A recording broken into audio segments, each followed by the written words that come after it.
Direito Constitucional e Direito Administrativo da UFRJ, Universidade Federal do Rio de Janeiro. E, enfim, o que mais eu posso falar sobre mim?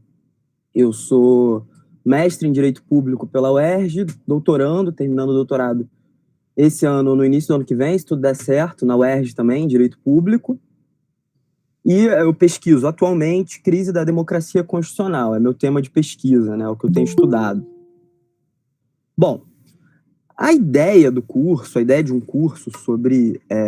primeiro as instruções técnicas, né, o Matheus, que é o meu monitor de uma das disciplinas, me lembrou disso. Como é que vai funcionar? A ideia, assim, eu vou ser honesto com vocês, eu não estou acostumado a trabalhar com essas ferramentas, ainda mais com uma quantidade mais elevada de pessoas. Eu faço grupo de pesquisa, reuniões do grupo e tal, que são bem menos, são umas 20 pessoas, então é bem mais restrito, é mais fácil, né? Então, como é que eu imagino que vai funcionar? A gente vai descobrir trabalhando aqui, fazendo o curso. Mas a ideia é que a gente tenha 2 blocos, né?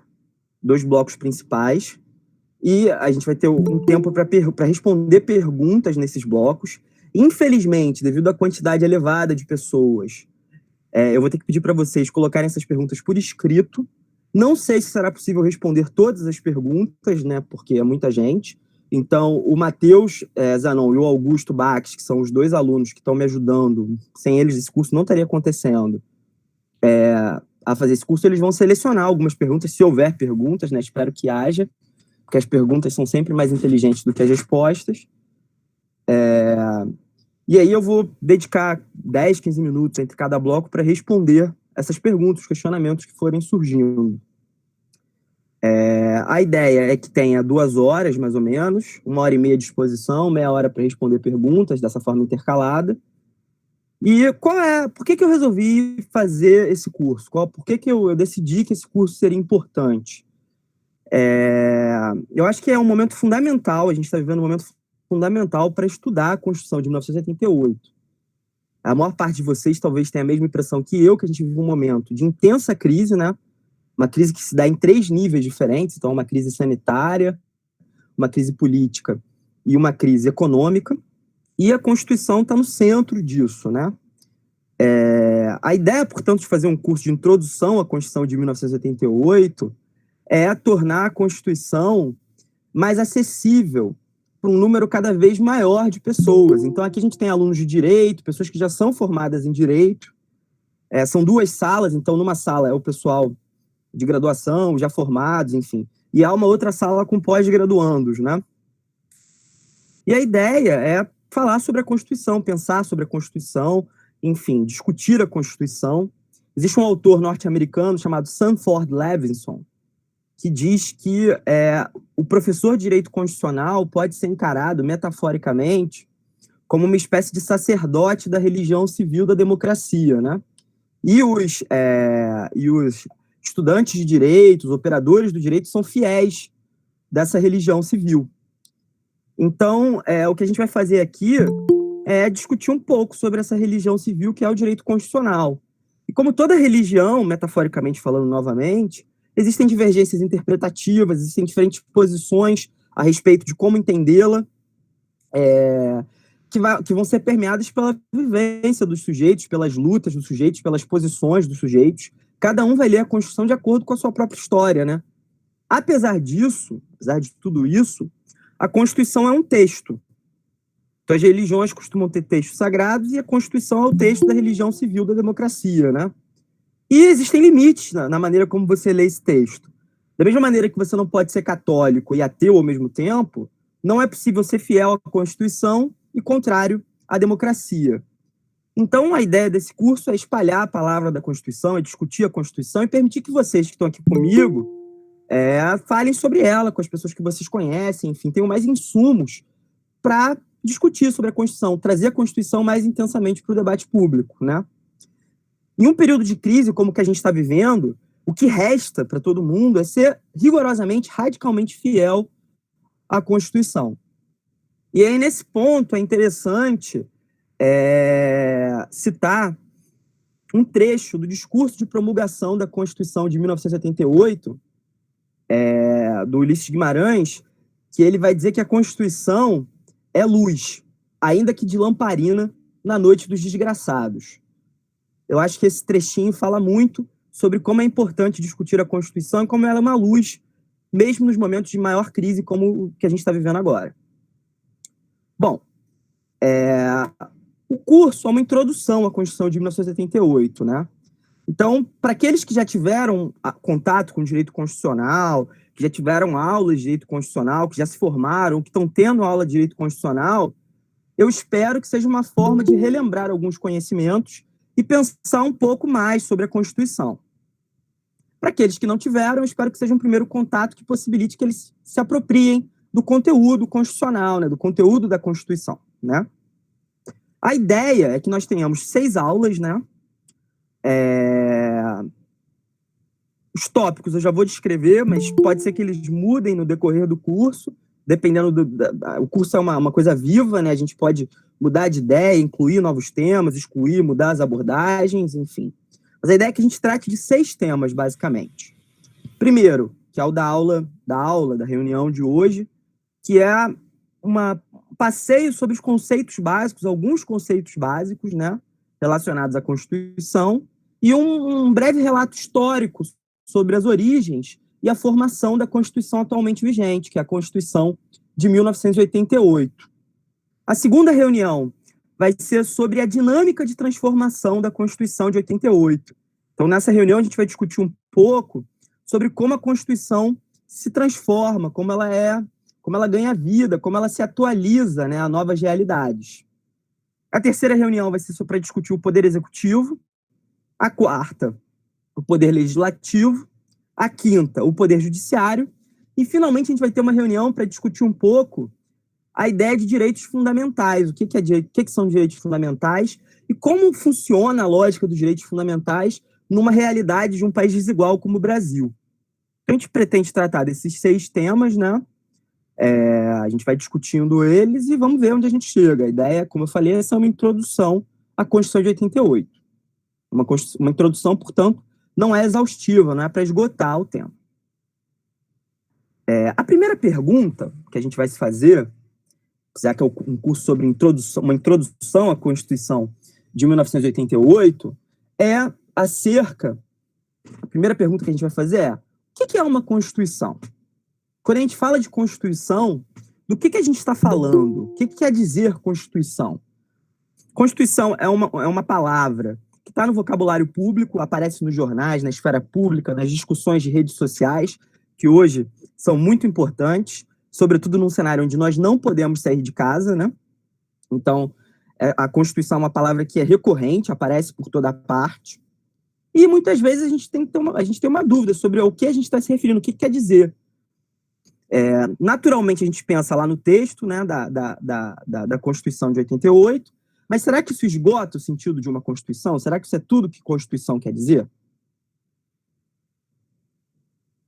Eu ofereceria o café para vocês, só que, infelizmente, pela reunião não ser presencial, não será possível. Acho que café não se nega a ninguém, mas hoje, em especial, nesse curso, não vai ser viável. Bom, então, a gente precisa saber o que é a Constituição. Historicamente, literariamente, enfim, doutrinariamente, existem várias respostas possíveis para essa pergunta: o que é a Constituição? O que é uma Constituição? Historicamente, o sentido da palavra Constituição mudou muito. Essa palavra ela é recorrente no vocabulário político de várias sociedades, ela existe há muito tempo. Os antigos, a antiguidade clássica conhecia a palavra Constituição. Os modernos vão ressignificar essa palavra, mas hoje, em especial, o meu propósito não é fazer essa reconstrução histórica ou fazer uma análise das várias interpretações possíveis sobre o que significa o vocábulo Constituição, o que significa a palavra Constituição. O que eu vou propor é um conceito de Constituição específico que é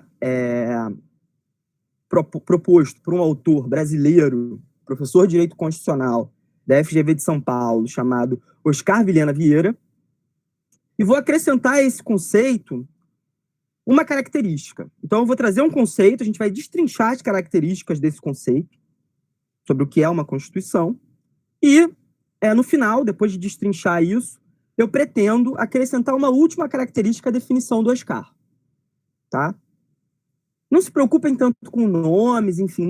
Eu pretendo, quando acabar a aula, mandar um e-mail para todos que estão aqui assistindo com algumas sugestões de leitura, de vídeos, enfim. Então não se preocupem tanto em anotar isso.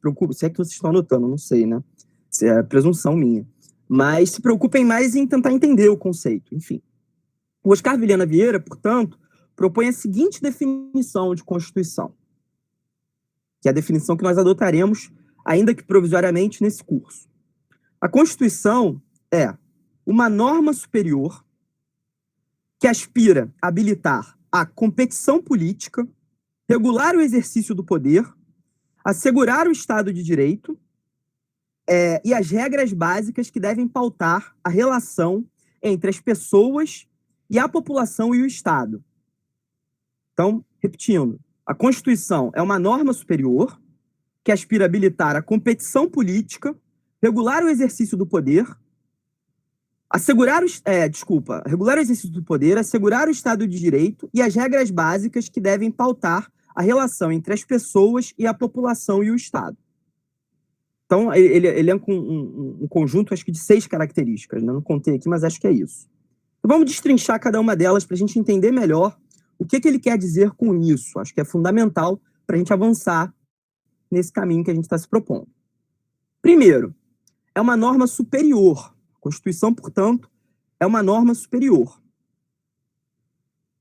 Primeiro elemento para a gente entender uma norma superior é saber que a Constituição é uma norma, então ela é uma disposição jurídica, ela é um comando jurídico, ela tem uma presunção de ser um comando da ordem do direito, né? Ela existe como um documento jurídico, ela tem um papel a desempenhar na ordem jurídica, ela vincula os agentes, ela obriga os agentes, ela proíbe os agentes de fazer algumas coisas e ela libera os agentes, enfim, é uma disposição jurídica. Esse é o primeiro elemento fundamental, uma norma. Isso é muito importante, gente, porque durante boa parte da tradição brasileira, por exemplo, a Constituição não era considerada muito uma norma. A Constituição era uma carta de intenções, uma promessa sem nenhum sentido jurídico. Então, nessa definição, a Constituição é uma norma. E ela é uma norma, não é só uma norma, ela tem um adjetivo que a qualifica. Ela é uma norma superior. O que isso quer dizer? Quando você fala que a Constituição é uma norma superior, você deve imaginar que o ordenamento jurídico ele é composto por várias normas, várias disposições, que têm um grau hierárquico de relação umas entre as outras. Então, você tem normas de nível inferior e normas de nível superior. E as normas de nível inferior, portanto, devem respeitar as normas de nível superior. Vamos fazer uma hipótese aqui, um ordenamento que tem 3 níveis. No primeiro nível, você vai ter a Constituição. No segundo nível, você tem as leis. E no terceiro nível, você tem os decretos, por exemplo. Então, você tem 3 níveis, né? A Constituição é o nível mais alto desse ordenamento. Quando você diz que esse ordenamento é hierárquico e a Constituição é superior, trocando em miúdos, o que você quer dizer é que todas as normas que estão abaixo da Constituição devem respeitá-la, não podem contrariá-la. Então, digamos que, por exemplo, a Constituição proíba a pena de morte. Nenhuma lei, nenhum decreto, que nessa nossa hipótese são as normas inferiores à Constituição, podem estabelecer a pena de morte. A ideia é essa, é uma norma superior. Portanto, todas as normas, tudo que é produzido juridicamente, deve respeitar a Constituição, deve cumpri-la. Essa é a primeira característica, a Constituição é uma norma superior. A segunda característica é que a Constituição ela habilita a competição política. Ela cria as condições para a competição política acontecer. Nesse ponto, a definição ela adere ao conceito mais elementar de democracia, que é a ideia de que democracia é um regime no qual você tem uma eleição e quem ganha deve governar. Então, numa democracia constitucional, não é possível que alguém ganhe a eleição e não assuma o poder. Não há Constituição efetiva, não há Constituição real, se o político não for competitivo. não gerar as condições para que o vitorioso no processo eleitoral seja capaz de governar, assuma o poder efetivamente. Existe uma outra questão que está embutida nessa ideia de habilitar a competição política, que é a ideia de que a Constituição cria as condições pelas quais a competição política vai acontecer, então ela vai regular o processo político, as eleições, os partidos políticos, os direitos políticos de cada cidadão, e além disso, embutido nessa ideia de habilitar, a Constituição vai criar os limites dentro dos quais a competição pode acontecer. E o governo pode ser exercido. Então, a ideia de Constituição tem embutido em si a percepção de que um grupo não pode ganhar as eleições e, com base nisso, destruir a democracia. Não sei se vocês me acompanham, e aí a ideia é que vocês vão escrevendo as dúvidas no chat, e aí naquele momento de interrupção eu vou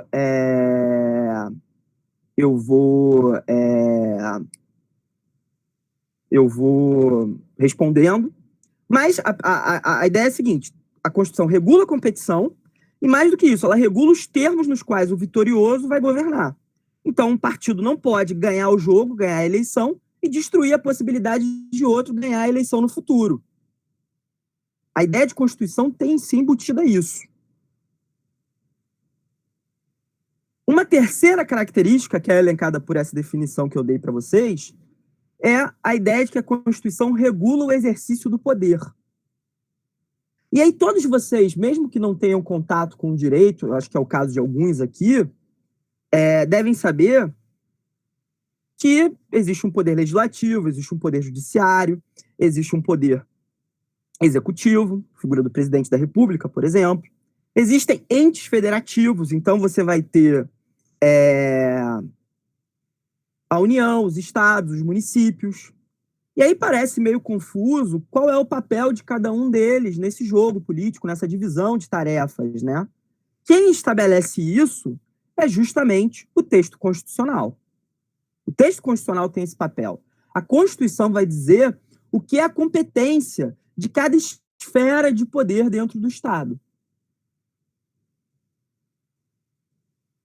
Isso é muito importante. Numa democracia, isso é muito importante, porque imaginem só, se um único ente tivesse todo o poder, a chance era que a gente se convertesse, ou aquele país hipotético se convertesse, num autoritarismo, num regime absolutista. É a ideia daquele absolutismo monárquico, né?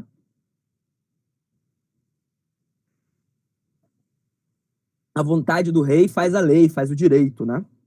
Então, essa é uma das funções da Constituição, essa é a terceira, né, função que eu mencionei com vocês.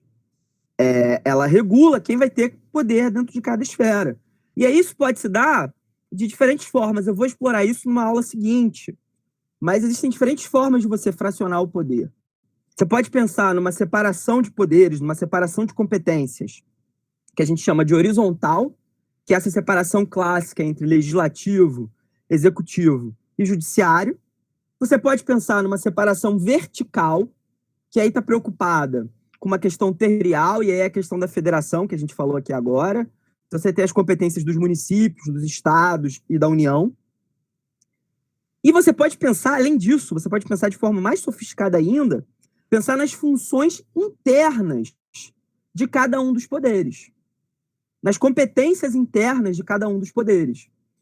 Então, imaginem o seguinte, uma coisa que também aparece sempre no noticiário, que sempre aparece, a gente sempre lê, as comissões parlamentares de inquérito, as famosas CPIs. Está tendo uma CPI, acho que ainda está tendo, né? Uma CPI agora que está aterrorizando, está eletrocutando o país, eletrizando o país, que é a CPI das fake news. E aí, na estrutura constitucional, quem tem o papel de convocar as fake news são as minorias parlamentares, as minorias dentro do Congresso, as minorias dentro do Poder Legislativo. Isso é uma forma de separação interna de poderes, uma forma de regular o exercício interno do Poder Legislativo. E aí, para que serve a CPI ser dada às minorias, como uma prerrogativa das minorias? Para garantir que o governo, que tende a ser majoritário, seja fiscalizado, seja escrutinado, né?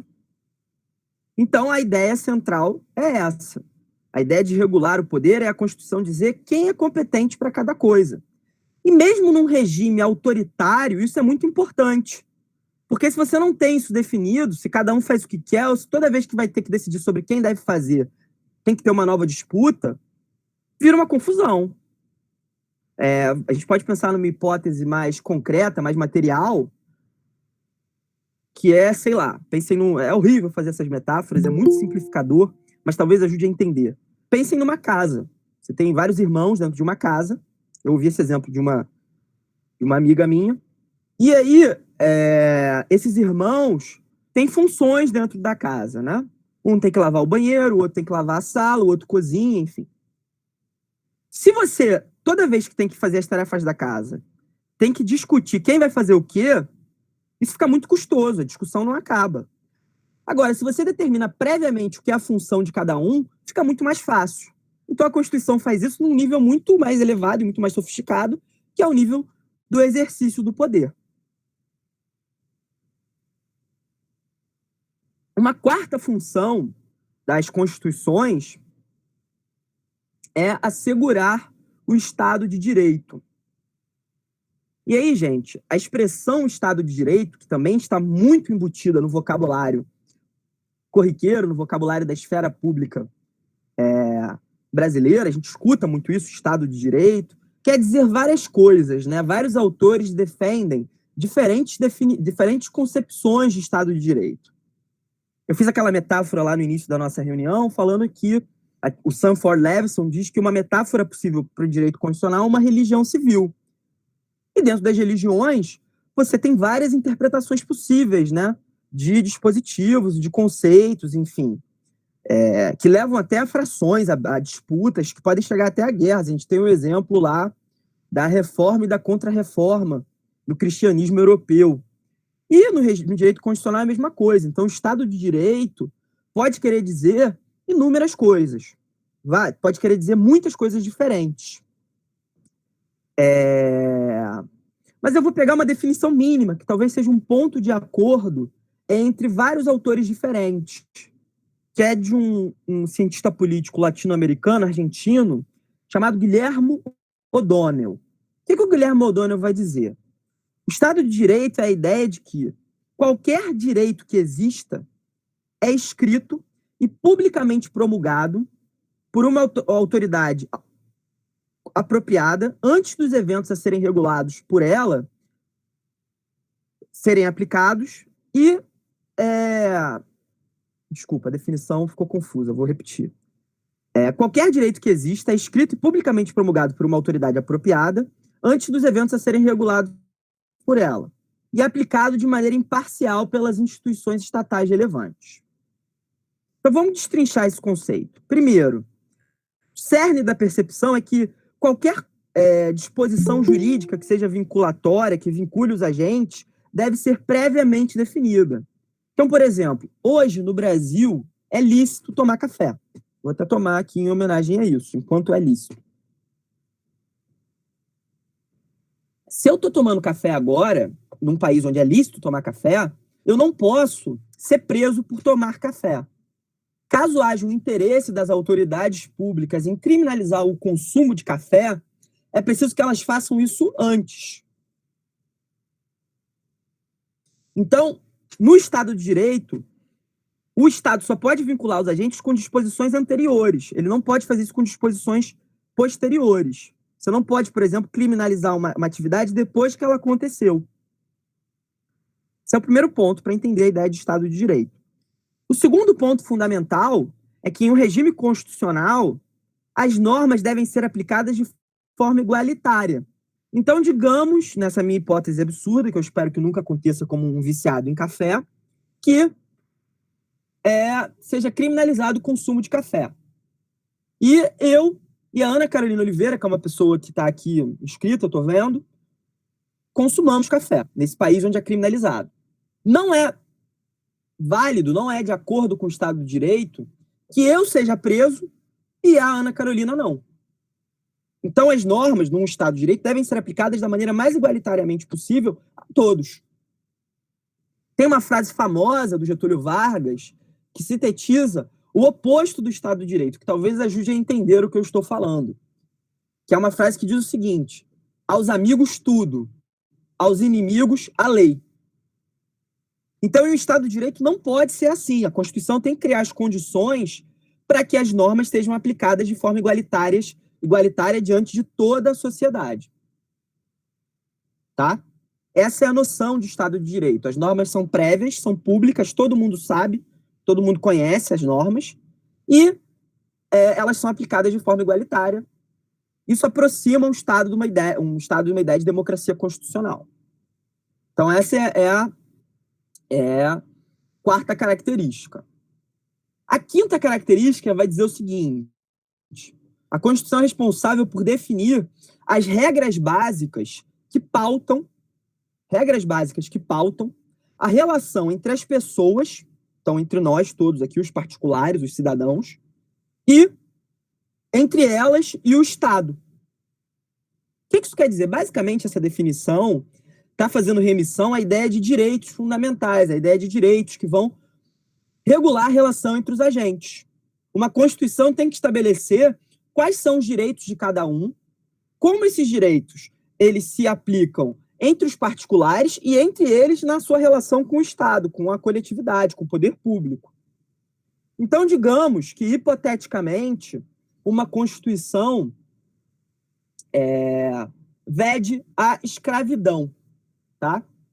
Então, a Constituição desse meu país hipotético, ela veda a escravidão. Não é permitida a escravidão.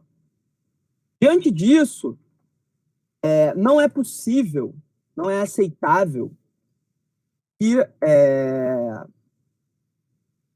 eu faça um contrato de escravidão com outra pessoa, que eu me ofereça para ser escravo da outra pessoa, ainda que com o meu consentimento. Porque a Constituição regula as relações entre os particulares, a partir dessa lógica dos direitos fundamentais.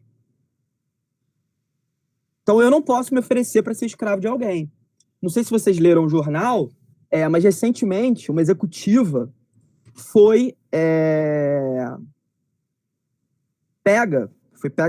flagrada em uma situação absurda, fazendo uma mulher de escrava dela, basicamente, em condições análogas à escravidão. Então, ela fazia o trabalho doméstico na casa dela, dormia na casa dela em condições insalubres e não recebia remuneração por isso. Tá? Isso é uma condição clássica de trabalho escravo. E quando essa mulher foi descoberta essa situação dessa executiva, que, salvo engano, era uma executiva da Avon, foi desligada, né, foi demitida da Avon, a senhora, que estava numa condição análoga à escravidão, disse que estava feliz, que estava bem, que não achava que aquilo era escravidão, que ela estava satisfeita com aquela relação. Mas, mesmo assim, isso não foi aceito. Por quê?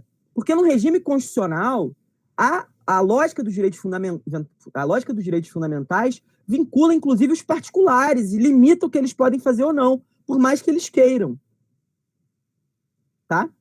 Essa discussão é muito mais sofisticada que isso, tem um pano de fundo psicológico aí, um pano de fundo filosófico, porque em que medida uma pessoa que está acostumada a viver nessas condições tem capacidade real de rejeitá-las, né? Então a gente podia entrar no debate mais sofisticado. Mas aqui, o nosso foco, a nossa preocupação central é a ideia de direito constitucional. Então, os direitos fundamentais vinculam, inclusive, a autonomia dos sujeitos de se colocarem em determinadas situações. Então, essa é a primeira dimensão dessa lógica de direitos no regime constitucional. Ela vincula os particulares. Os particulares não podem fazer o que eles quiserem. Esse é um ponto muito importante para a gente entender essa discussão. O segundo ponto, como eu falei, a segunda parte dessa definição é que a Constituição também vai regular a relação entre as pessoas de Estado.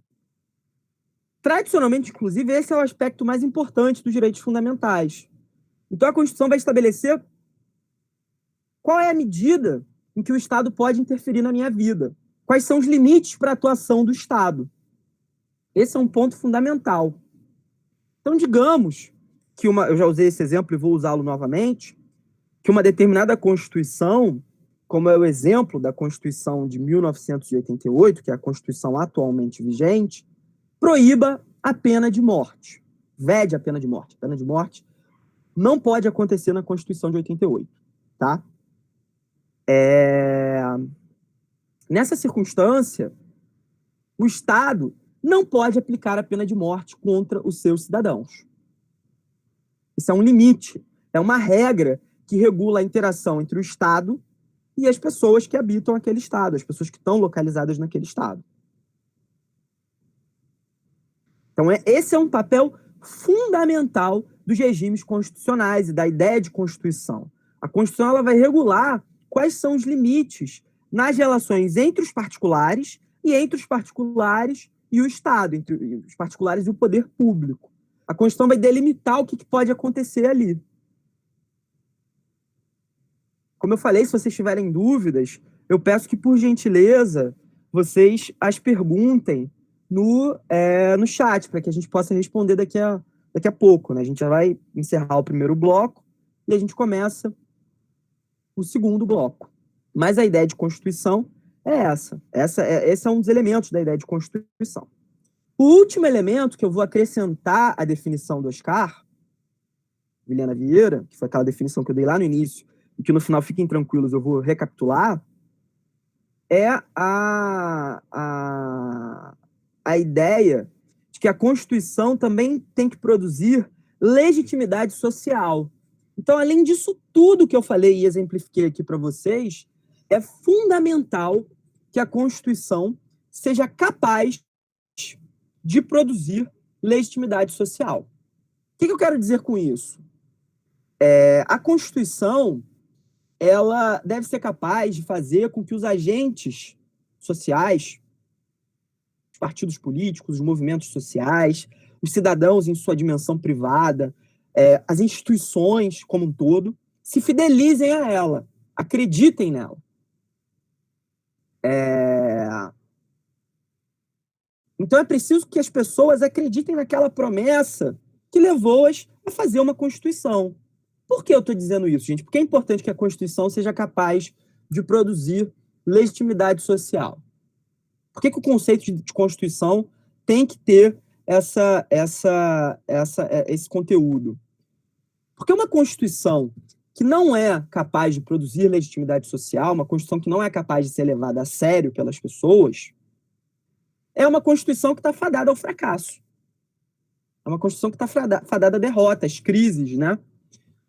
Se as pessoas não têm fé na Constituição, se a Constituição não é capaz de produzir fé na Constituição, a Constituição se torna um instrumento inútil. Ela tende ela está fadada a dar errado. Quando as questões constitucionais se tornam questões irrelevantes, isso quer dizer que a Constituição falhou. Eu fui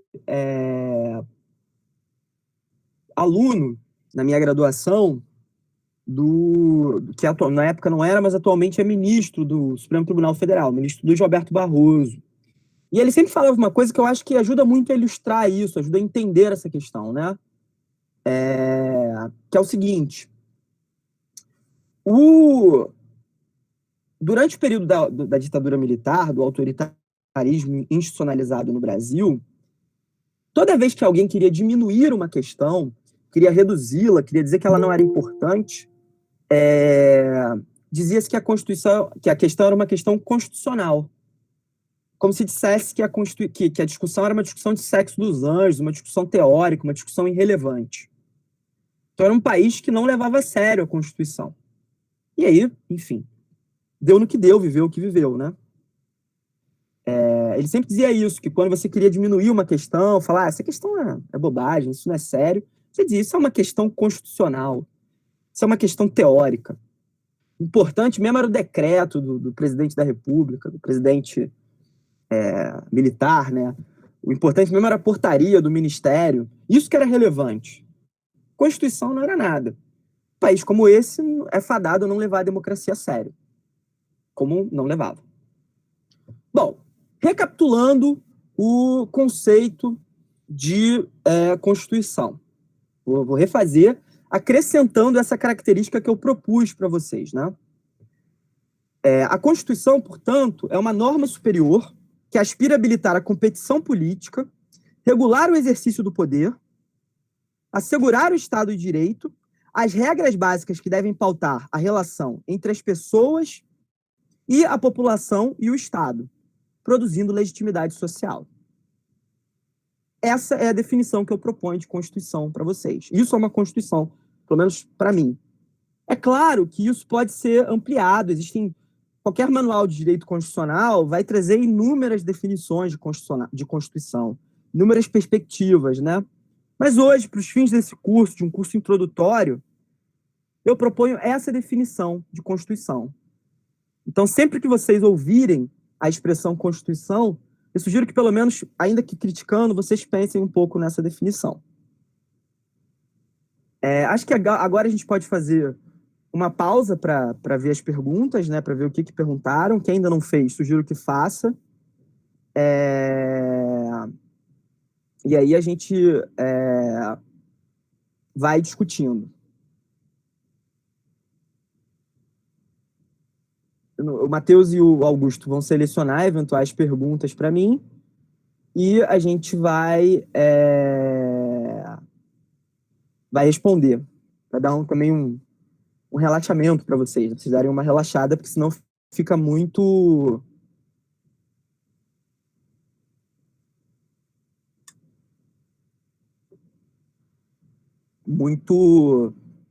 vago.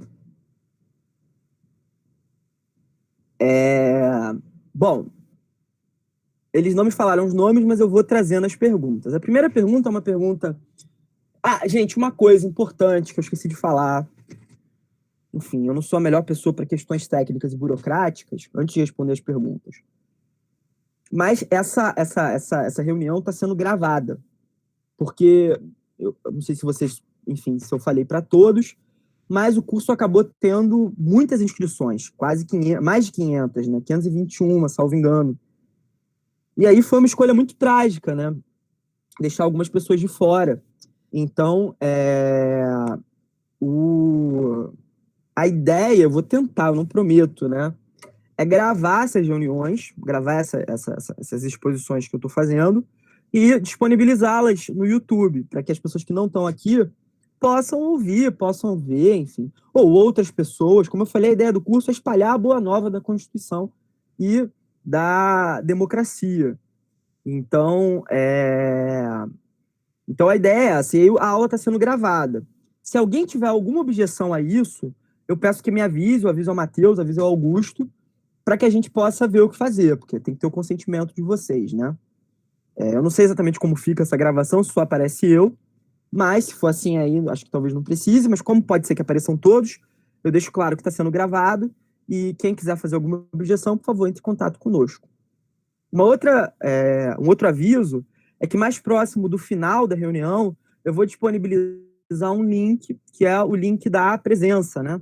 Para vocês anotarem a presença, eventualmente darem um feedback, quem quiser dar um feedback sobre a reunião, para, enfim, para a gente ir organizando, para ir ficando mais de acordo com o que vocês esperam, né, nas próximas reuniões. E é isso. Então, mais para o final. Por que tem que ter presença? Porque eu vou dar certificado, de modo que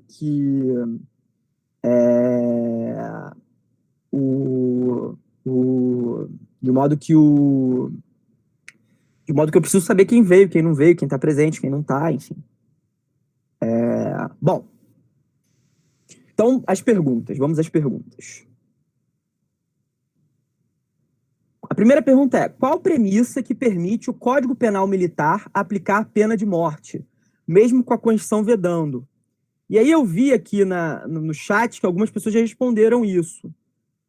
Salvo engano, eu não sou um especialista em direito penal, e muito menos direito penal militar, o Código Penal Militar permite pena de morte em casos de guerra. E aí eu não fiz essa ressalva porque eu estava fazendo uma análise mais superficial, mas a Constituição de 88 autoriza, excepcionalmente, a pena de morte em casos de guerra. Então, nessas circunstâncias, é permitida a pena de morte.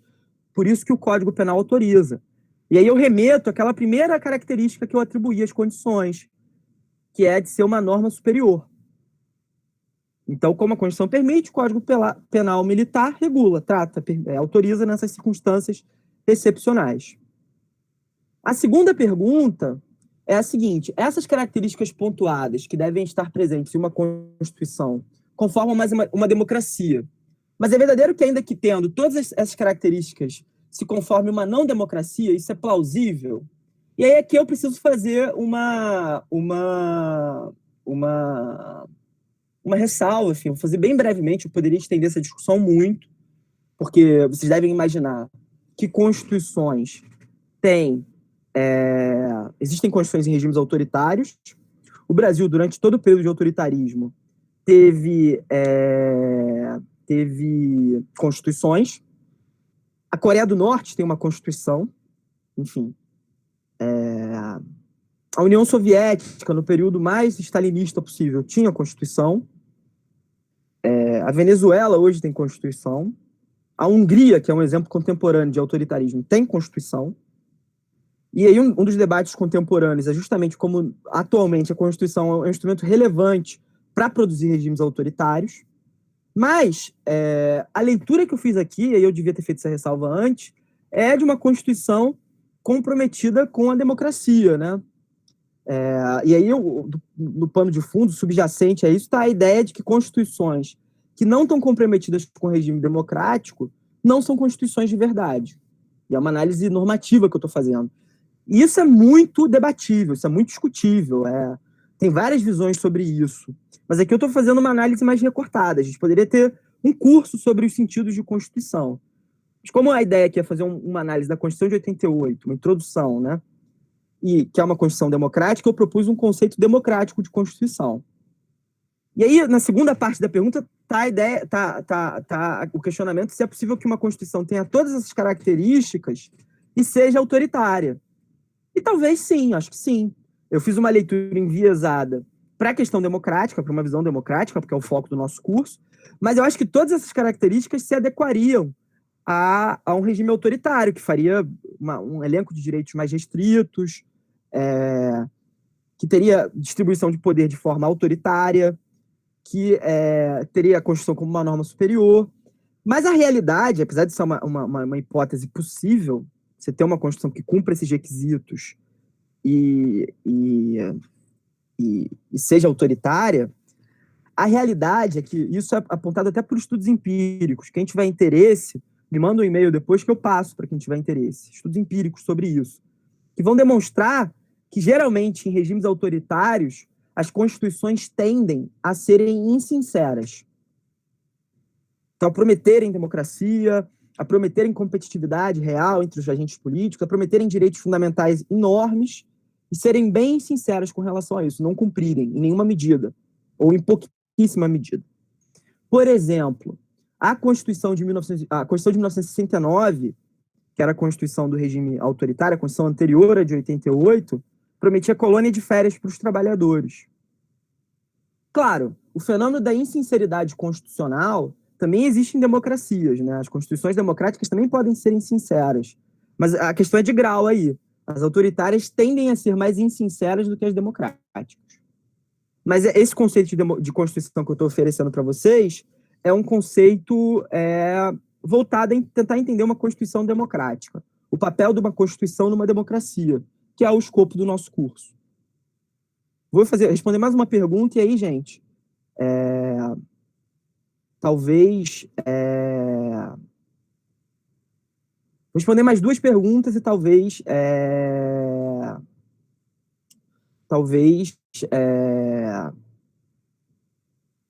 a gente retome a exposição, senão talvez não dê tempo, né? A terceira pergunta é da Camila Sanzo. Não sei se é Sanzo.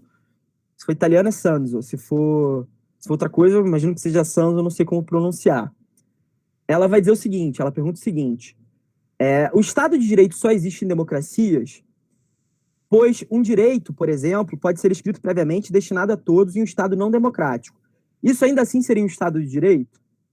E aí a Camila tem toda a razão. É possível que você tenha um Estado de Direito em regimes autoritários.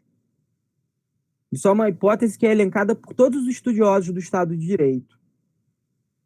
Mas aí eu faço uma ressalva. Ainda que o Estado de Direito seja essencial para uma democracia, ele não existe apenas em regimes democráticos. Tá? Estado de Direito ele existe em regimes autoritários também, por diferentes razões. Só que a tendência, como eu falei, é que regimes autoritários sejam menos respeitosos à ideia de um Estado de Direito. Então, eu citei aquela frase do Getúlio Vargas, que é uma frase supostamente... Na verdade, essa frase que eu citei tem vários autores, ninguém sabe de onde veio, mas aqui no Brasil atribui-se ao Getúlio Vargas, que era a frase, aos amigos tudo, aos inimigos a lei. Não sei se vocês vão se lembrar. Essa frase sintetiza um pouco a ideia de um Estado autoritário, né? Você não aplica o direito igualmente para todo mundo. Você tem uma tendência a aplicar o direito de forma muito desigual. Então, por mais que o Estado autoritário possa respeitar em alguma medida a lógica do Estado de Direito, e às vezes seja obrigado a isso por questões operacionais, ele pode não respeitar também. Então, as pessoas podem ser presas e mortas à margem da lei. Um exemplo disso, que é estudado pela literatura sobre autoritarismo, é o caso da Argentina, sobretudo. Todos os autoritarismos têm isso em alguma medida. Mas o da Argentina é muito gritante. Na Argentina, você tinha um ordenamento jurídico que parecia bem tranquilo, né? E as pessoas desapareciam, do nada, à margem da lei. Tinha uma guerra suja. Pessoas eram sequestradas nas suas casas e mortas. No Brasil isso também aconteceu, no Chile isso também aconteceu, em vários países isso aconteceu. Não é que isso não aconteça numa democracia, mas, novamente, é uma questão de grau, né? E uma questão também de aceitabilidade. Então, eu posso trazer um exemplo para vocês que é, sei lá, um traficante branco de classe média, um traficante negro pobre. Com frequência, devido à estrutura desigual da sociedade brasileira, que vai ser lá o tema da nossa última reunião, o traficante branco tem um tratamento infinitamente mais leniente da justiça do que um traficante negro. Tá? Só que isso gera um desconforto constitucional. A gente consegue criticar isso a partir da Constituição. Isso é contrário ao que a gente se comprometeu constitucionalmente, né? Em um regime autoritário, esse tipo de coisa tem um grau de aceitabilidade muito maior, porque é um regime de arbítrio. É um regime abertamente de arbítrio. Mas, como eu falei, é uma diferença de grau. Não quer dizer que as democracias constitucionais também não apliquem a lei desigualmente. Qualquer um que vive no Brasil vê isso muito claramente. A lei não é aplicada de forma igual para todos. Só que isso é contrário à Constituição, isso gera um desconforto, e isso pode ser criticado por dentro do direito, e tem alguma capacidade de mudar a realidade pelo direito, né? Ainda que não seja uma capacidade gigantesca. Em um regime autoritário isso é muito mais difícil. Mas é uma diferença de grau. E essa discussão é infinitamente mais complexa. A gente poderia passar muito tempo aqui discutindo isso. A última pergunta.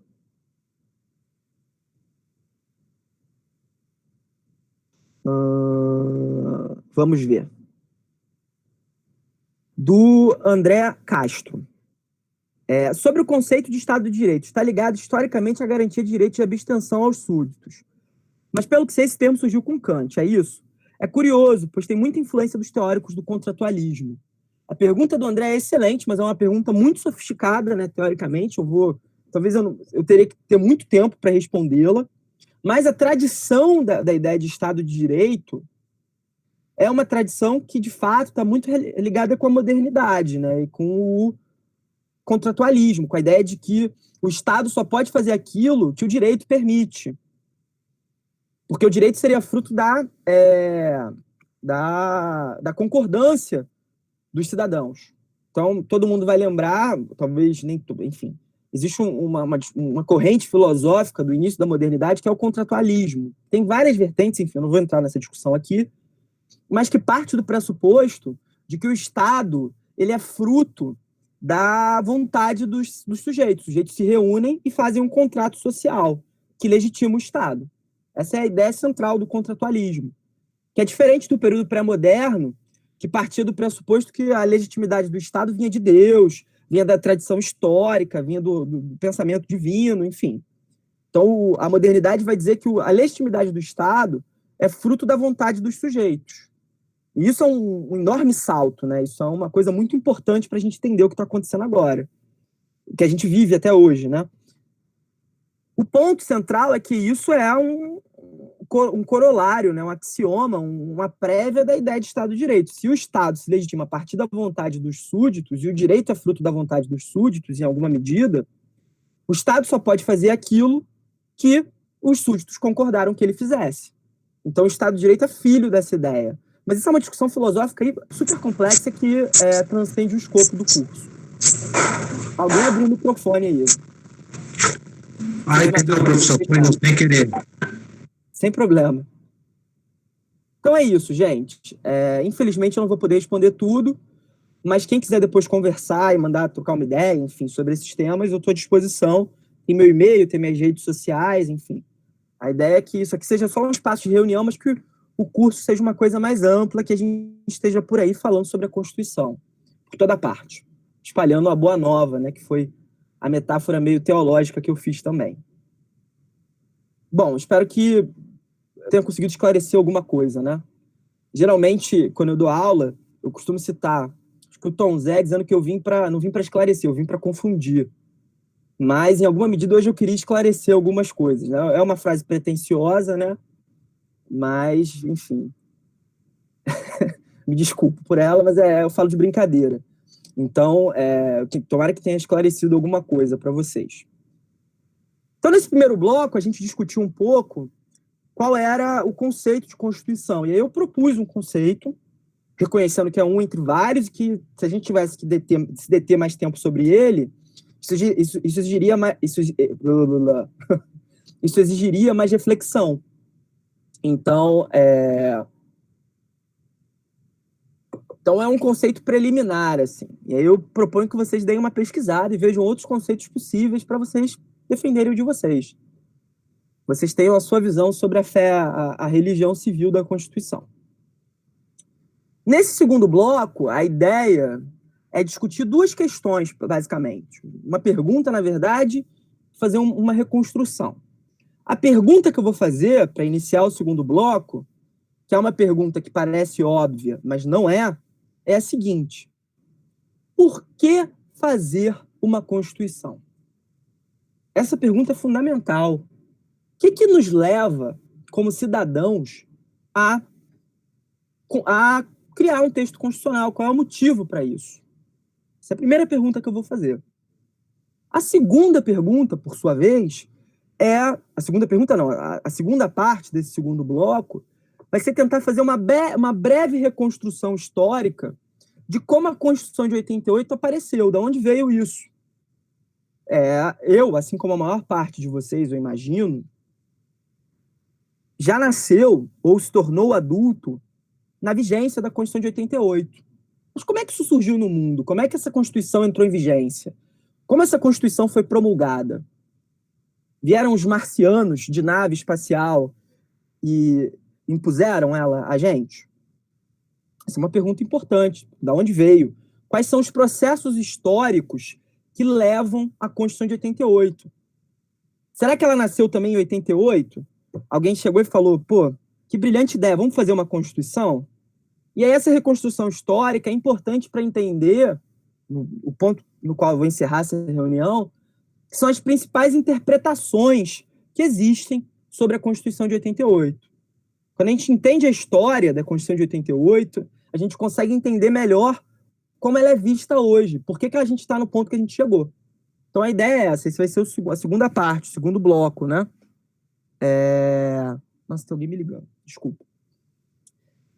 Então vamos lá, primeira parte, a pergunta, né? Por que fazer uma Constituição? Qual é a causa que leva os sujeitos, as pessoas, a se reunirem e falarem, nossa, vamos fazer uma Constituição? E aí, embutida nessa pergunta do por que fazer uma Constituição, está também a pergunta sobre por que respeitar uma Constituição. Por que seguir uma Constituição? Quando você responde a motivação do porquê fazer a Constituição, no pano de fundo, você está respondendo igualmente a pergunta sobre por que respeitá-la. E aí, isso parece meio óbvio, a gente às vezes tem isso no sangue, assim, sai sem falar para fazer uma tradução ruim de uma expressão em inglês, né? Mas essa pergunta não é tão fácil de responder.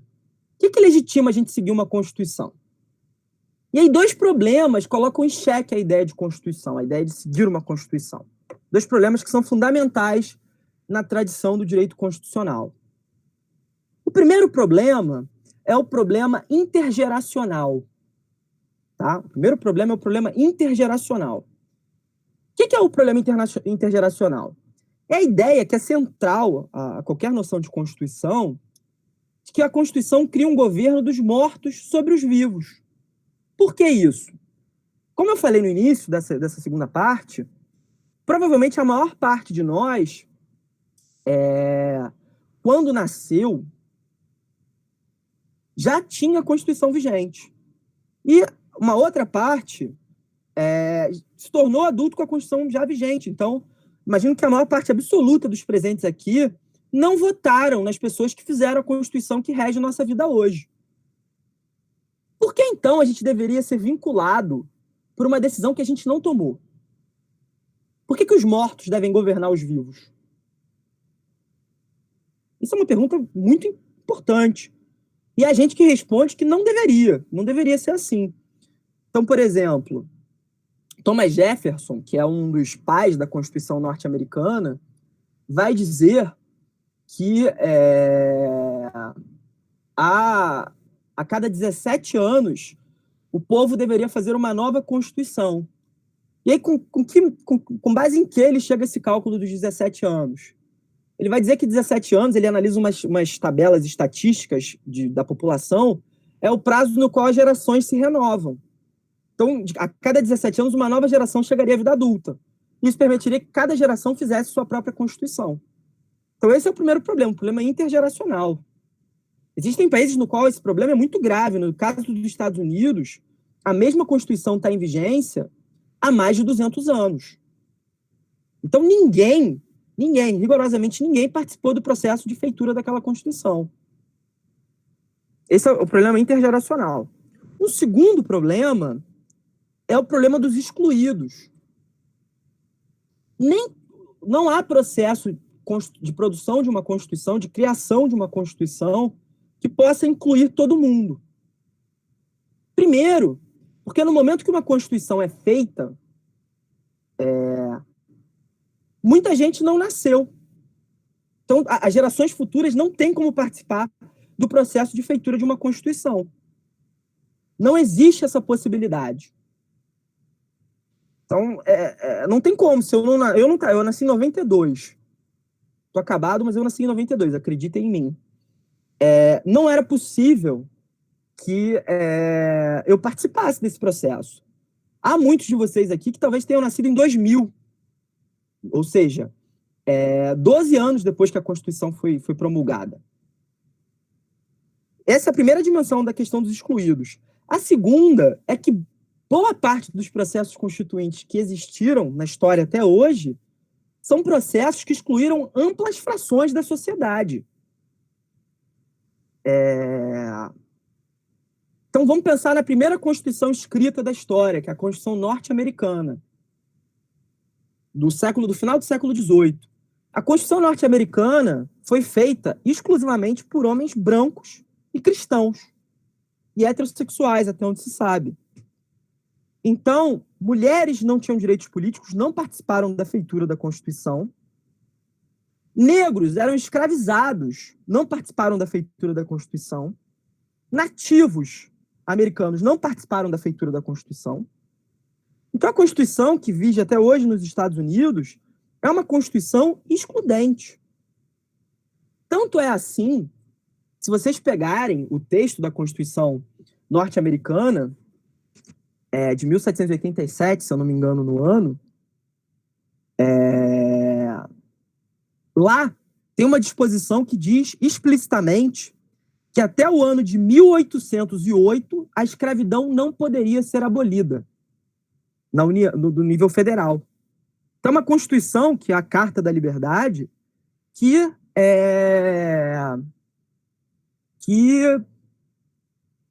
homologava a escravidão. Como é que se explica? Como é que se legitima isso? E como é que as pessoas seguem até hoje esse texto? Cumprem até hoje, têm fé nesse texto até hoje?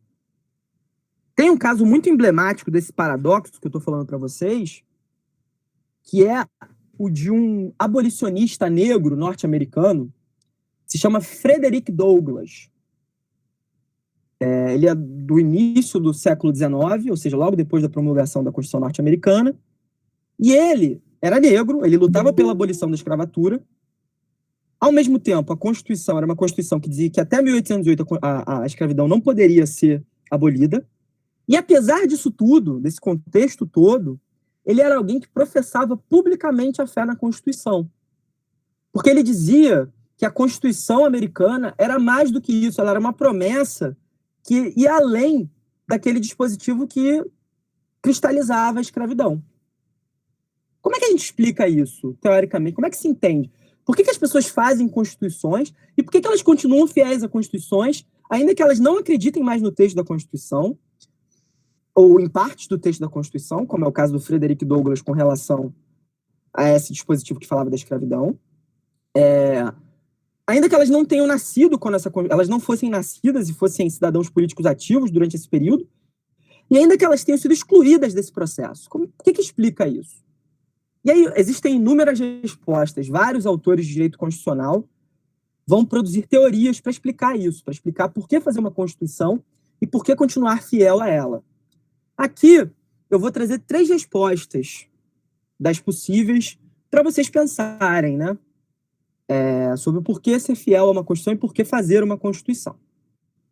A primeira resposta, a primeira teoria, é uma teoria que vai encarar a Constituição como um pré-compromisso. Tá? A Constituição é uma forma de compromisso social.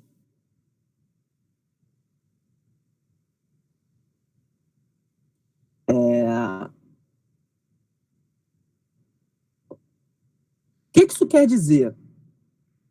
Isso quer dizer o seguinte, essa teoria, que é de um autor chamado John Webster, quer dizer que a Constituição ela é produzida num momento de alta racionalidade. As pessoas estão extremamente racionais no período de criação de um texto constitucional, um momento de escolhas racionais. E que a política ordinária, fora do período de criação de uma Constituição, é uma política que tende a ser dominada pelas paixões. É uma política que tende a ser irracional. Tá? Portanto, o que nos levaria a respeitar a Constituição é o fato de que ela é um compromisso, um pré-compromisso para que a gente não faça coisas absurdas, a gente não faça coisas irracionais. Claro que eu estou simplificando a ideia do Webster, é muito mais sofisticada que isso, mas 2 exemplos da literatura, 2 metáforas da literatura ajudam a entender essa ideia. A primeira é a do Pedro Sóbrio e do Pedro Bêbado, que é de um autor chamado Frederick Hayek, que vai dizer o seguinte, imaginem a seguinte hipótese. Vamos pensar Daniel Sóbrio e Daniel Bêbado, vou me colocar nessa situação. Eu chego numa festa, tá? Sóbrio, com a chave do meu carro. E eu entrego a chave do meu carro pro Augusto e pro Matheus, que são os monitores aqui do nosso curso, os queridos monitores do nosso curso. E eu falo para eles o seguinte, Augusto e Matheus, se eu ficar bêbado, não me entreguem a chave, porque eu posso sofrer um acidente. Dirigir bêbado é proibido, por boas razões. E aí, eu fico bêbado e vou lá pedir a chave para eles. Eles se negam com base naquele pré-compromisso que eu fiz. Isso seria a ideia de Constituição como pré-compromisso. A Constituição é um momento racional no qual a gente vincula a vontade das maiorias ocasionais, as vontades políticas ocasionais, a uma racionalidade. Então, naquele momento a gente está depositando nossa fé na democracia, nas instituições. Se no futuro, durante a política ordinária, política do dia a dia, a gente resolver que quer abolir a democracia, a Constituição é um freio para isso. É um freio que evita isso. Ela é um pré-compromisso racional. A segunda metáfora, que também esse conceito talvez seja complexo, que eu estou falando, a segunda metáfora que ajuda a entender isso com mais profundidade é uma metáfora que é retirada da Odisseia, do Homero, que é um dos livros fundacionais da literatura ocidental, que é do Ulisses e as Sereias. Qual é a metáfora? Existe um trecho da Odisseia, eu recomendo muito a leitura da Ilíada da Odisseia, que são textos lindos e fundamentais, né, para a cultura geral. Tem um trecho da Odisseia no qual Ulisses, que está retornando da guerra de Troia para a Grécia, ele passa por uma região do mar onde existem sereias. E o canto das sereias é a coisa mais linda do mundo. É uma experiência fascinante, é uma experiência fantástica. Só que tem um porém. Quando você escuta o canto das sereias, você se joga no mar e morre afogado. E o Ulisses, ele quer ouvir o canto das sereias, mas, ao mesmo tempo, ele não quer morrer. Então, o que ele faz? Ele ordena que a tripulação do navio coloque cera de abelha nos ouvidos e que o amarre no mastro do navio, sem a cera, de modo que ele possa ouvir o canto das sereias, mas que ele não pule no mar para se afogar. E por mais que ele peça à tripulação que o solte, ele ordena que a população não solte enquanto eles não saírem do mar das sereias, da parte do mar que é dominado pelas sereias. Segundo John Elster, que foi esse autor que eu citei, essa é uma metáfora do papel das constituições como pré-compromisso. As constituições são o que nos amarram ao mastro e não deixam que nós nos afoguemos escutando o canto das sereias da democracia majoritária, das maiorias ocasionais. É ela que nos proíbe de sermos levados por um momento de transe autoritária. Constituição é o que nos amarra ao mastro da racionalidade. Então, essa é a ideia de Constituição como pré-compromisso. Por isso, você deve fazer uma Constituição para evitar que os momentos de política ordinária, passional, destruam as instituições, e por isso você deve respeitá-la. Esse é um primeiro ensaio de resposta. Como vocês podem imaginar, isso é meio problemático, né? O John Elster mesmo problematiza isso. Porque será que no momento que a gente vai fazer a Constituição, que é algo que tende a durar no tempo, a gente vai querer ser racional ou a gente vai querer encastelar o máximo de privilégios possível no texto da Constituição? Será que a gente é realmente... Então, o que muda? No momento que a gente faz a Constituição, a gente é super racional e aí, feita a Constituição, a gente se torna irracional? Isso parece uma coisa meio problemática. A segunda teoria que tenta responder isso é que encara a Constituição como uma explosão democrática. A Constituição, portanto, é um momento de explosão da democracia. É um momento no qual o povo vai às ruas e impõe a sua vontade. Ele ocupa o espaço público e, a partir disso, o povo, a sociedade, impõe sua vontade à classe política. Então, essa teoria ela divide a Constituição, a política, em dois momentos. Momentos de política ordinária, que são os momentos no qual a elite política comanda, tudo que acontece está no parlamento, e aí as pessoas estão em casa vendo novela, cuidando das suas vidas, vivendo suas vidas privadas. Então, esse seria o feijão com arroz de todo dia. Todo mundo preocupado com a novela, vou fazer uma referência muito antiga aqui, que nem eu assisti essa novela. Quem Matou Odete Roitman, ou, sei lá, mais modernamente, não sei, eu não vejo novela há muitos anos, mas está todo mundo preocupado com a novela, com Dark, com La Casa de Papel, todo mundo preocupado com alguma coisa assim. Ninguém está preocupado com política. Esse é o primeiro tipo de momento. E existem momentos de política do extraordinário, quando as pessoas se engajam no processo político com muita intensidade, onde as pessoas se entregam ao processo de forma intensa.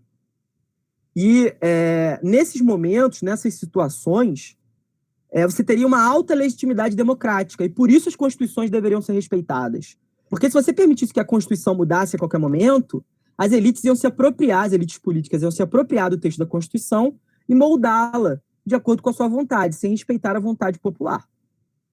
O grande teórico dessa teoria, o grande nome dessa teoria, é o Bruce Ackerman, que vai propor uma teoria dos momentos constitucionais, que são esses momentos da política do extraordinário, no qual há tanta participação popular que é necessário fazer uma Constituição que cristalize aquele momento de participação popular.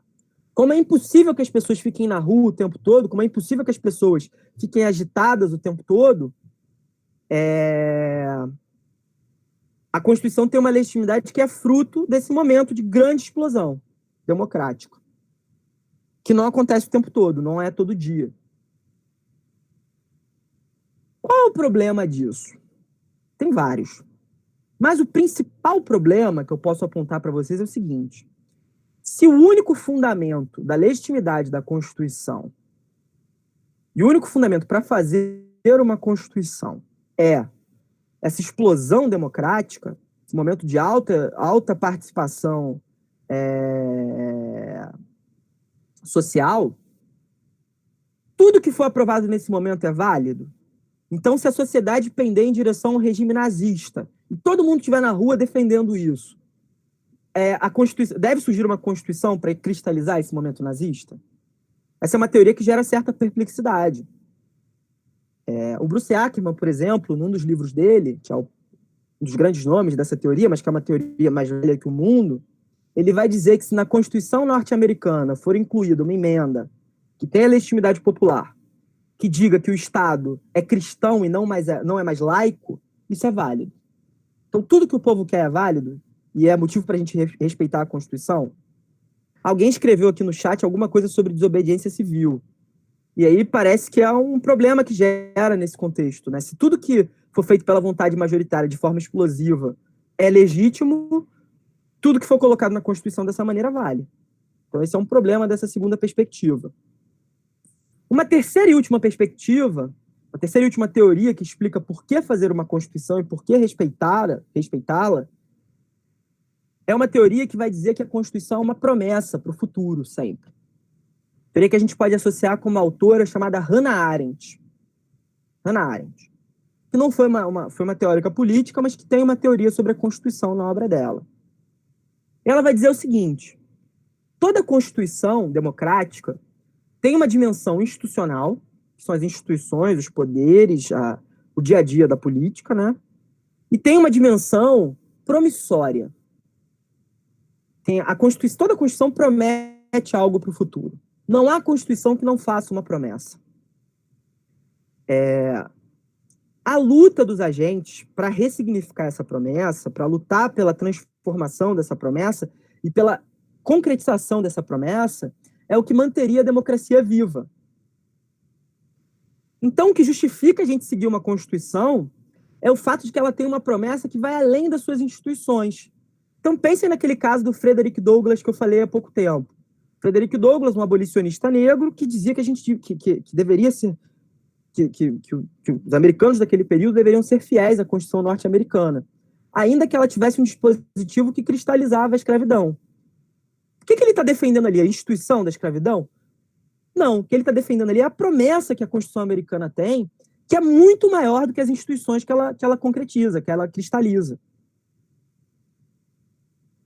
O que legitima a Constituição, portanto, não é uma explosão democrática, não é um momento de racionalidade extrema para essa teoria, mas é a existência de uma promessa que permite que os agentes lutem para transformar a realidade com base nela, para usar a Constituição para ir além dela.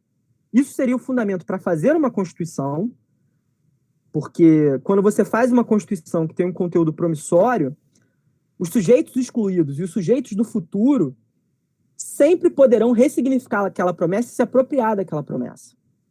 E esse é o motivo para continuar respeitando uma Constituição que tem uma promessa democrática, que é a capacidade que essa Constituição tem de ser ressignificada no tempo.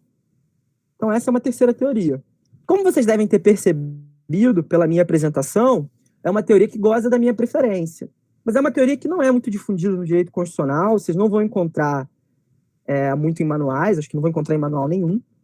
Mas eu acho que é uma excelente interpretação sobre o porquê fazer uma Constituição e por que seguir respeitando uma Constituição. É da Hannah Arendt, isso, da maneira como a Ana Beatriz Coelho escreveu. Mas a Hannah Arendt também não elabora dessa maneira, isso é uma leitura que eu estou fazendo para vocês aqui, em primeira mão. Bom, então encerrado o tópico do por que fazer uma Constituição e por que respeitá-la, e aí quem tiver dúvidas, escreva no chat, que no final a gente tenta elucidá-las. Chega o momento o último momento da nossa reunião, né? Que é fazer um breve apanhado histórico da Constituição de 1988. Como é que isso apareceu? Será que foram os marcianos que produziram a Constituição? Será que ela veio do nada? Será que alguém um dia estava sentado e falou, nossa, seria legal fazer uma Constituição? Como isso se deu? E aí, gente, existem 1001 maneiras de contar uma história. Não existe apenas uma maneira de contar uma história. Não existe apenas uma forma de contar uma história. Cada sujeito, cada agente, tendo sido participante histórico ou não daquela história, vai contá-la de uma forma diferente. O que eu vou propor aqui é uma determinada narrativa sobre o surgimento da Constituição. Mas, novamente, eu queria ressaltar que essa não é a única narrativa possível. Talvez, e eu espero isso, aqueles que ainda não tiveram a oportunidade de se deter um pouco mais sobre a história da Constituição de 88, da democracia no Brasil, lendo um pouco mais sobre isso, produzam uma narrativa diferente da minha. E eu acho que isso é muito desejável. Mas hoje eu vou propor uma narrativa possível. Tudo que eu fiz hoje, né? Propor narrativas possíveis e maneiras possíveis de ler a questão da Constituição. Então é o que eu vou fazer aqui agora do ponto de vista histórico. E aí também não vou ter oportunidade, devido ao rigoroso tempo que nós temos, de me aprofundar mais intensamente nisso. Mas eu vou tentar falar um pouco sobre como eu acho, segundo as coisas que eu li, as interpretações que eu fiz, como a Constituição de 88 apareceu. As que eu fiz, é que eu estou me apropriando, enfim. Mais me apropriando do que fazendo. Como se deu essa origem, né? Um ponto importante, acho que o primeiro ponto para a gente entender, é que a Constituição de 1988 começa antes da Constituição de 1988. O que eu quero dizer com isso? O processo que culminou na Constituição de 88, que culminou na promulgação da Constituição de 88, é um processo muito longo, que começa muitos anos antes da sua promulgação. Se a gente pode traçar uma raiz da origem da Constituição de 88, essa raiz está na luta contra a ditadura, e o renascimento da sociedade civil. Então, a Constituição de 88, na narrativa que eu vou fazer aqui para vocês, ela começa com a reorganização da sociedade civil brasileira durante o período ditatorial e com o renascimento da sociedade civil brasileira, com o renascimento dos movimentos sociais, do sindicalismo, das associações de bairro, enfim, a Constituição começa antes da Constituição. O primeiro ponto, e aí alguns intérpretes da época vão dizer isso, o momento inicial, o primeiro momento, talvez, de clara ruptura do regime autoritário que começa em 64, em 1º de abril de 64, vão ser as eleições de 1974. Por que isso? Porque, pela primeira vez, desde o início da ditadura militar, o partido de oposição à ditadura, de oposição consentida à ditadura, que é o Movimento Democrático Brasileiro, o MDB, o ancestral do atual PMDB, vai ganhar de forma cachapante as eleições, tanto para o Congresso Nacional, quanto para o Legislativo dos Estados, para as Assembleias Legislativas Estaduais. Então vai ser uma vitória, assim, acachapante. Eles vão ganhar muito mais votos do que o partido da ditadura, que era a Arena. Essa derrota da ditadura nas urnas vai deixar muito claro que o regime está entrando numa fase de deslegitimação. E, obviamente, a ditadura militar não vai ficar inerte diante disso. O presidente, à época, era o Ernesto Geisel, tá? E aí, diante dessa derrota, o que ele vai fazer? Qual vai ser a solução que o Geisel vai dar em face desse problema, né? Ele vai contra-atacar esse processo, né, de vitória do MDB e de sinal de fragilização da ditadura militar. Como? Primeiro, ele vai aprovar, em 1976, uma lei chamada Lei Falcão, que é uma lei que vai restringir muito o processo eleitoral. Como? O processo eleitoral vai mudar completamente. Ele vai mudar, por exemplo, a propaganda televisiva. Ao invés de você ter os candidatos falando sobre suas propostas, sobre suas agendas, tudo que vai ser permitido é uma foto do candidato e a leitura do seu currículo. Então não tem mais como as pessoas aparecerem na televisão fazendo campanha. Todo mundo vai ter o mesmo tempo com uma foto e o currículo. E é óbvio, numa circunstância dessa, ganha quem tem mais chance de ganhar, quem tem o poder. Essa é a primeira medida. No ano seguinte, em 1977, vai ser imposto o chamado Pacote de Abril, em abril de 77, como o próprio nome já diz. O que é o Pacote de Abril? Foi uma medida tirânica feita com base no Ato Institucional número 5, que era o instrumento normativo mais autoritário da ditadura, que fechou o Congresso Nacional, exatamente o que vocês estão ouvindo. Isso que a gente escuta hoje com espanto de pedidos de fechar o Congresso Nacional, foi realizado algumas vezes, foi realizado em 77, com o Pacote de Abril. E alterou a Constituição da ditadura, mudando várias coisas. O presidente, por conta própria, foi lá e alterou a Constituição, sem participação real do parlamento. Duas coisas fundamentais ele mudou aí. Primeiro, ele criou os chamados senadores biônicos. O que eram os senadores biônicos? Os senadores biônicos eram senadores que não eram eleitos pelo voto popular. Eram senadores que eram indicados pelo regime autoritário.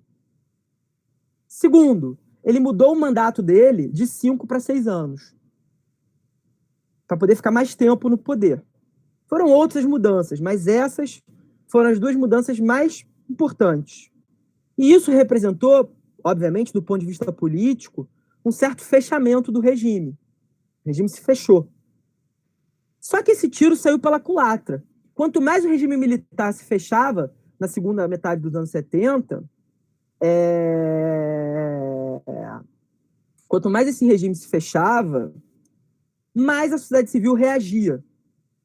Então, nesse processo de fechamento do regime, começaram a pipocar movimentos sociais, o sindicalismo, que havia sido sepultado pelo golpe de 64, renasceu.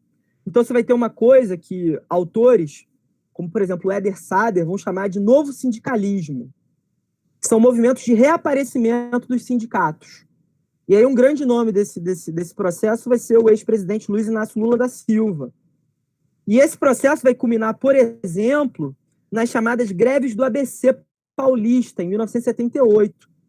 Além disso, você vai ter associações de bairro aparecendo, você vai ter movimentos negros se refortalecendo, movimentos de luta pelo direito das mulheres. A sociedade civil vai pipocar em resposta à ditadura. Isso vai dar margem ao que um antropólogo chamou de cidadania insurgente. E aí esse processo vai ganhando força e vai fortalecendo a oposição institucional à ditadura, a oposição dentro do parlamento. E aí talvez o ato final da ditadura, os dois atos finais da ditadura, o fim da ditadura, são os dois atos finais da ditadura. Talvez os dois principais atos iniciais do processo que culminou na Constituição de 88 são as chamadas diretas já e a eleição indireta do Tancredo Neves. As diretas já foram um movimento de rua que ocorreu entre 83 e 84, que tinha como mote central, como elemento central, uma proposta de emenda constitucional de um deputado chamado Dante de Oliveira, que pretendia alterar a Constituição da ditadura para permitir eleições diretas. Até aquele momento, todos os presidentes ditadores haviam sido eleitos por eleições indiretas no parlamento, um parlamento super garroteado, super pressionado pela ditadura. Então, o Dante de Oliveira propôs uma emenda para fazer com que as eleições fossem diretas, diretamente feitas pelo povo. E esse movimento, essa emenda, que não tinha a menor chance de dar certo, porque a ditadura tinha maioria no Congresso, mobilizou a sociedade civil. E aí rearticulou vários movimentos contra a ditadura. Então, rearticulou a resistência da oposição institucional, o MDB, aí tem o Ulisses Guimarães, o Tancredo Neves, rearticulou a oposição que foi exilada, o Leonel Brizola, por exemplo, E, por fim, rearticulou os novos movimentos da sociedade civil. Então, o novo sindicalismo participou intensamente desse processo. O Lula, que eu mencionei. Então, esse processo pela direta já meio que criou um contexto de rearticulação de todos os movimentos contrários à ditadura. Houve uma derrota, o parlamento não aprovou essa emenda, mas essa rearticulação permitiu que, no final da ditadura, no último governo militar, que é o do general Figueiredo, fosse eleita a chapa de oposição à ditadura, que era a chapa do Tancredo Neves e do José Sarney. Eles foram eleitos indiretamente, mas eles eram a chapa de oposição. Portanto, todo o processo que vai chegar em 88 é um processo de rearticulação dos movimentos contrários à ditadura, que tem a ver com a própria resistência da ditadura a se redemocratizar o país. Esses movimentos eles são anteriores aos anos 80. É todo um processo longo, cujo principal ator, provavelmente, foi a sociedade civil, organizada, mobilizada. E aí, como é que apareceu a Constituinte? Qual é a origem da Constituinte, né? Como vocês devem lembrar da escola, eleito o Tancredo Neves, antes de tomar posse, ele morre. Tem um filme que não é maravilhoso, mas é bom, chamado O Paciente, que conta essa história da morte do Tancredo Neves, que envolve erros médicos, uma confusão. Então, o Tancredo Neves morre. E o vice quem assume é o Aécio? Não. Apesar de ser neto do Tancredo, quem assume não é o Aécio. O vice do Tancredo era o José Sarney. E o José Sarney não era um dos expoentes dessa luta contra a ditadura. Muito pelo contrário. Durante boa parte do regime autoritário, ele foi membro da Arena, que era o partido de situação da ditadura. E aí, no final da ditadura, ele muda para o MDB como um arranjo para conseguir maioria para a eleição indireta. Então, ele era um cara super associado à ditadura. E ele vai assumir o poder no momento que o país está se democratizando. Nesse contexto, totalmente sem legitimidade, o José Sarney se vê obrigado a convocar uma constituinte. Há muitos autores e intérpretes da época que dizem que talvez se o Tancredo não tivesse morrido, não haveria constituinte, porque o Tancredo tinha legitimidade, ele não precisava de uma constituinte para ter legitimidade. Mas como o José Sarney não tinha legitimidade, ele se viu obrigado a convocar a constituinte. E aí, gente, a constituinte foi um dos processos mais participativos da história do Brasil. Ela foi feita, o Daniel Sarmento tem uma frase linda, na qual ele diz o seguinte: pela primeira vez na história do Brasil, o povo entrou numa constituinte, o povo participou do processo de feitura de uma Constituição. Então, a estrutura da Constituição foi feita de uma maneira em que a sociedade civil participou muito intensamente. Isso por quê? Por boa vontade da classe política? Não, porque as lutas que levaram à democratização, elas foram lutas que justamente estavam relacionados com a mobilização da sociedade. A sociedade democratizou o país. E tendo sido a sociedade responsável por democratizar o país, no momento de Constituinte, a sociedade foi o principal ator. E aí, por como isso funcionava? Você tinha audiências públicas na Constituinte, na qual toda sorte de movimentos participou. Você tinha a possibilidade de emendas populares. Então, os membros da sociedade civil podiam propor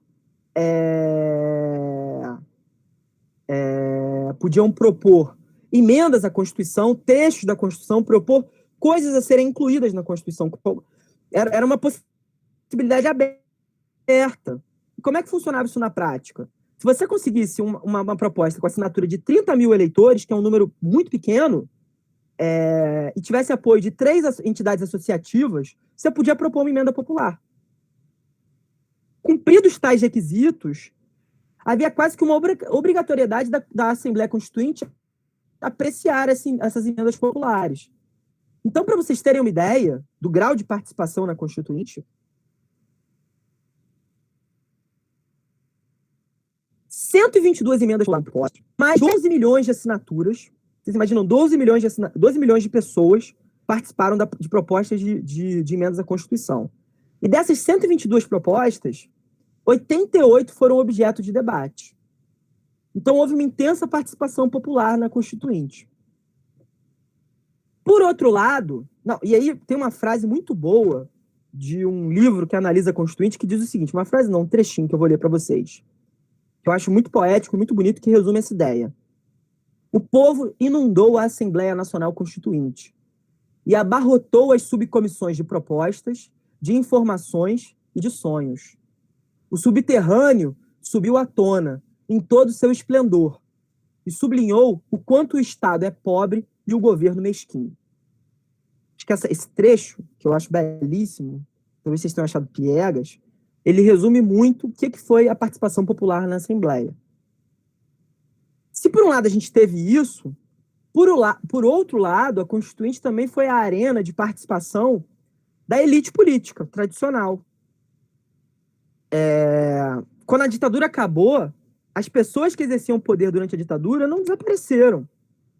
Não veio um marciano e levou, abduziu elas para outro plano. Não, essas pessoas continuaram sendo jogadores importantes do jogo político. E esses jogadores do jogo político, esses membros oriundos da ditadura, participaram intensamente da Constituinte.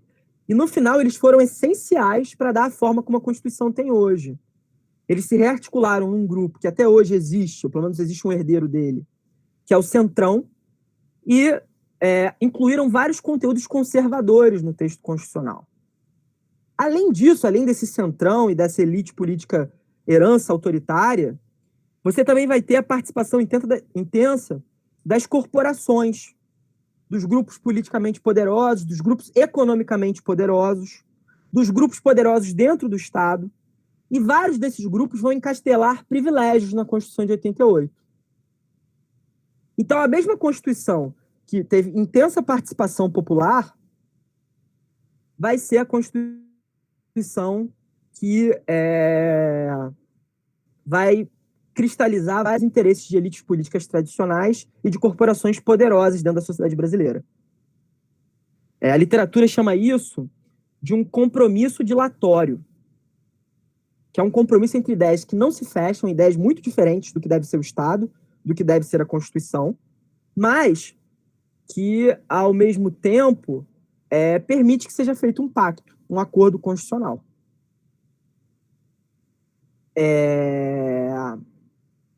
Então, essa é um pouco a história, né? E essa história leva a inúmeras leituras diferentes sobre o que é a Constituição de 88. O que ela é, para que ela serve, qual o papel que ela exerce na história brasileira, qual o papel dela na sociedade brasileira.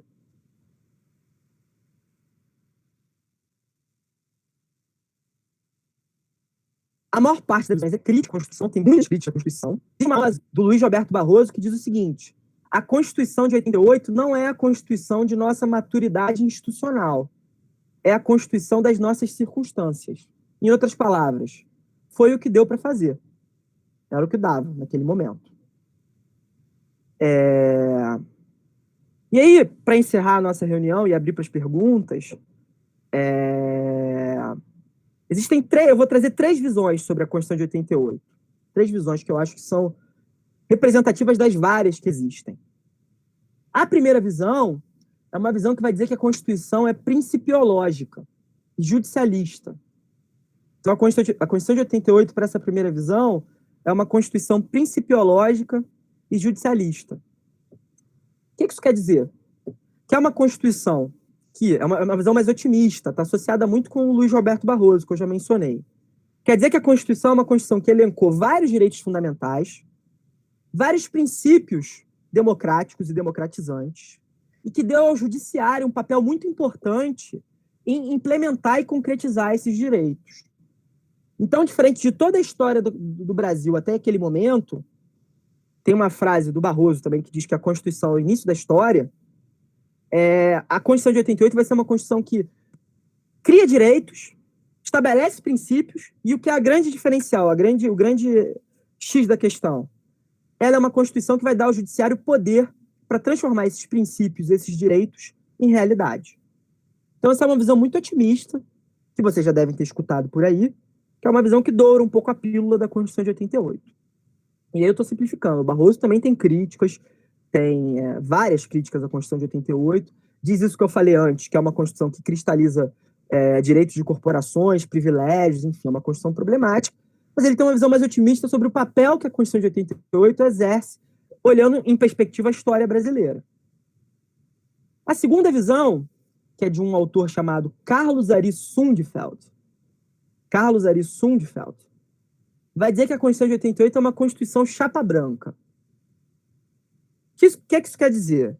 É uma Constituição que consagra projetos de Estado, projetos políticos contraditórios. Então, ela consagra direitos de minorias, direitos de movimentos sociais, mas, ao mesmo tempo, ela cristaliza privilégios de corporações. E que ela, na verdade, serve para proteger quem já tem poder dentro do Estado brasileiro, dentro da máquina estatal brasileira. Então, é uma Constituição para proteger os privilegiados, é uma Constituição chapa branca. Uma Constituição que promete muito, mas não tem pretensão de mudar a realidade. Por fim, a última visão, e aqui eu encerro toda essa reconstrução que eu fiz com vocês, é a visão do Marcos Nobre, que vai chamar o processo político brasileiro de um imobilismo em movimento. Então, ele vai chamar esse processo de imobilismo em movimento. E ele vai fazer uma coisa muito pesada, muito triste, muito deprimente. Ele vai dizer o seguinte: a função central da Constituição de 88 foi produzir um texto que mudasse tudo para não mudar nada. Então, a Constituição prometeu um montão de coisa, prometeu vários direitos, mas ela criou uma estrutura de poderes e de instituições que impede qualquer mudança real no Estado brasileiro, qualquer aprofundamento do projeto igualitário. É uma Constituição de imobilismo em movimento. Ela é uma Constituição que prometeu muito, mas fez instituições que não garantem o cumprimento dessas promessas. Por isso, muda-se tudo, muda-se todas as promessas, promete-se uma democracia infinita e um projeto igualitário de sociedade, mas é uma Constituição que institucionalmente é feita para manter o status quo. Então, essas são as três principais interpretações que eu trouxe hoje. Constituição principiológica e judicialista, que é essa visão mais otimista. Constituição chapa branca, que vê ela como um reduto de privilégios. E a Constituição, o regime político fundado pela Constituição, como um regime de imobilismo em movimento.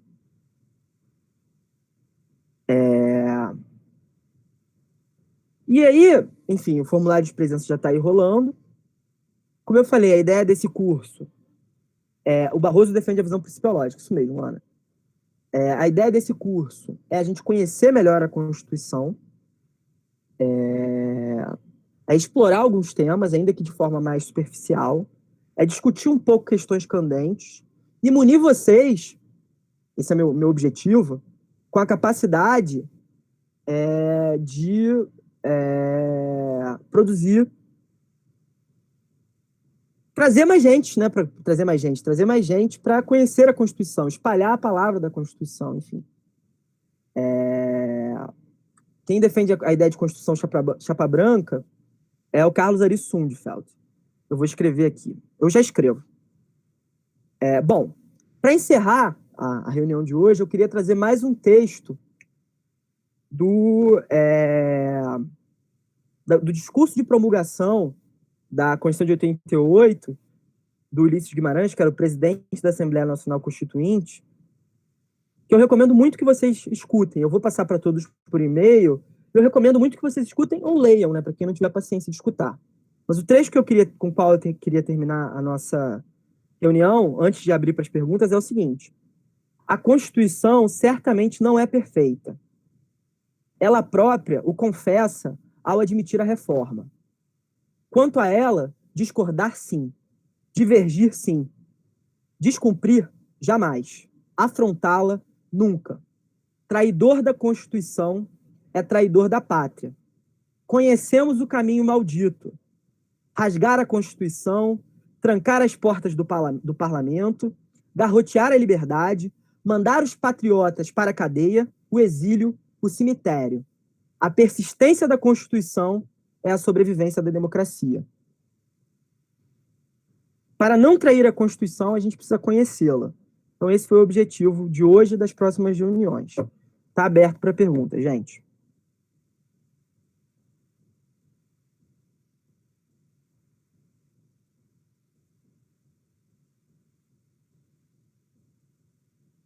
Vamos lá.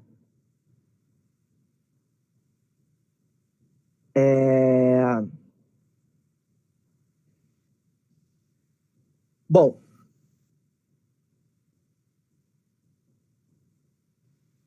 a primeira pergunta é do André Castro, que vai perguntar o seguinte: essas promessas não estão ligadas aos ideais da modernidade, da liberdade, igualdade e solidariedade? Eu acho que sim. Eu acho que a Hannah Arendt está falando de outras coisas, mas ela é uma tributária dessa tradição, né? Ela é uma tributária dessa herança. Ela é uma continuadora. Então, sim, eu acho que é uma tributária, tem uma ligação com isso. Mas eu acho que o cerne dessa visão é uma visão que diz o seguinte: as promessas da Constituição, o que realmente nos faz nos unirmos para fundar uma ordem política constitucional, uma ordem democrática, é justamente a ideia de que a Constituição promete um Estado cada vez mais livre, cada vez mais igualitário. A fé nessa promessa e a luta por ressignificar essa promessa é o que nos permite continuar fiéis à Constituição. E é o que nos permite, nós que não nascemos nesse processo, não estávamos lá, ressignificar ele, participar dele em alguma medida. Ou nós que fomos excluídos. A Constituinte foi muito participativa, mas para vocês terem uma ideia, até onde eu sei, só uma mulher negra participou, que é a Benedita da Silva, sendo que a maior parte da população brasileira é composta por mulheres negras. Então a promessa é o que nos permite, diante, sei lá, se a gente adotar a visão do Marcos Nobre, de um imobilismo em movimento, tensionar as instituições para ir além do que elas são capazes de fazer, mas sempre dentro da lógica da Constituição. A segunda pergunta, do Danilo Sardinha, é: sobre essa questão da Constituição enquanto promessa para o futuro, dá para ver diálogo entre esse conceito e a classificação de Constituição dirigente do Canottilho de maneira ampliada? Eu acho que sim. Existe uma questão muito importante, não sei se todos estão familiarizados com a ideia de Constituição dirigente do Canottilho, que é a visão de uma Constituição que acena para o futuro, com direitos sociais e tal. Mas a visão o Canottilho até disse que a Constituição dirigente morreu, né? Ou morreu mais ou menos. Isso é um tema meio complexo. Mas a ideia central da teoria da Constituição dirigente é pensar em instrumentos institucionais para efetivar as promessas da Constituição dirigente, é pensar no papel do legislativo, do judiciário, enfim, tudo isso. A ideia de Constituição como promessa da Hannah Arendt é mais política. Não que a do Canottilho não tenha isso, mas a ideia aqui central é que os sujeitos podem eternamente se reapropriar da promessa da Constituição. Então, o foco aqui são os movimentos sociais, o foco aqui são os... Claro que a Hannah Arendt também não está pensando nessa chave, não se iludam. Mas o foco aqui é a atividade política, a esfera pública, né? A Constituição como algo além das instituições.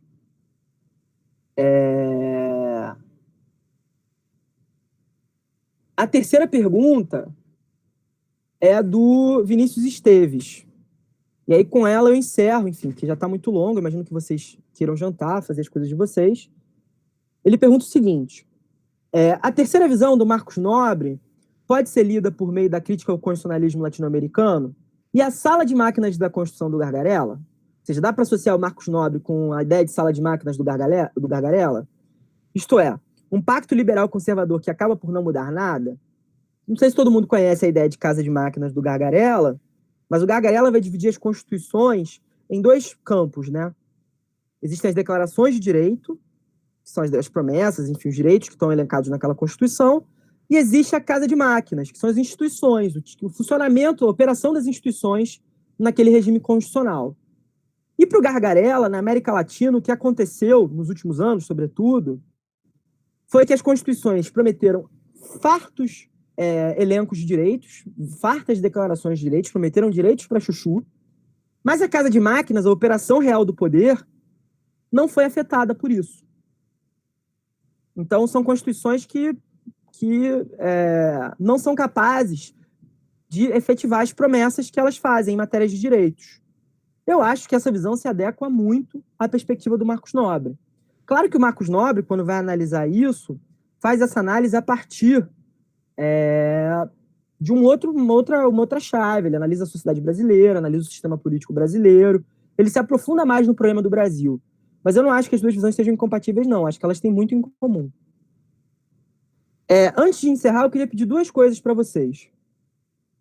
Primeiro, quando vocês forem lá fazer a lista de presença, deem feedbacks. Por mais que sejam negativos, é importante para a gente melhorar no curso, né? E segundo, alguns livros, eu vou mandar isso por e-mail, mas que eu acho que talvez interesse a quem gostou do tema de hoje, né?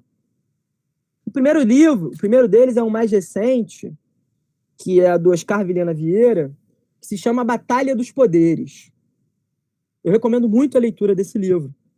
É um livro bem interessante para entender a Constituição do Brasil, a Constituição de 88, no contexto atual. Chama-se A Batalha dos Poderes, do Oscar Vilhena Vieira. Eu vou passar isso por e-mail, gente. O segundo livro, que também é sobre o contexto atual, é o do Luiz Felipe Miguel. Chama-se O Colapso da Democracia no Brasil. Também recomendo muito a leitura desse livro, vale muito a pena. Vou mandar por e-mail também, relaxa. O terceiro é Ditadura e Democracia no Brasil, que é um livro de um historiador chamado Daniel Arão Reis, que ele vai reconstruir o processo da ditadura todo, do golpe militar até a redemocratização e a promulgação da Constituição. Uma leitura interessante, uma leitura introdutória, vale a pena. E, por fim, para encerrar, um livro que a gente mencionou, que é do Marcos Nobre, que se chama Imobilismo em Movimento, que explica essa teoria que eu apresentei para vocês. É um livro que é muito legal, é muito bom, enfim, todos os livros estão bem marcados, como vocês devem ter visto. E eu acho que são leituras que vão agregar para todo mundo, de qualquer área que queira se aprofundar no tema. Na verdade, 3 das leituras que eu recomendei não são feitas por juristas.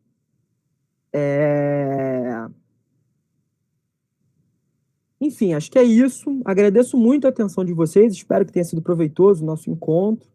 Sigo disponível para tirar dúvidas, para conversar, para trocar uma ideia nas redes sociais, Instagram, né, no e-mail, enfim.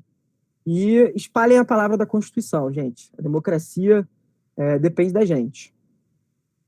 Um abraço em todos, se cuidem. Aqueles que puderem, fiquem no isolamento social. Covid é coisa séria. E um abração. Tchau.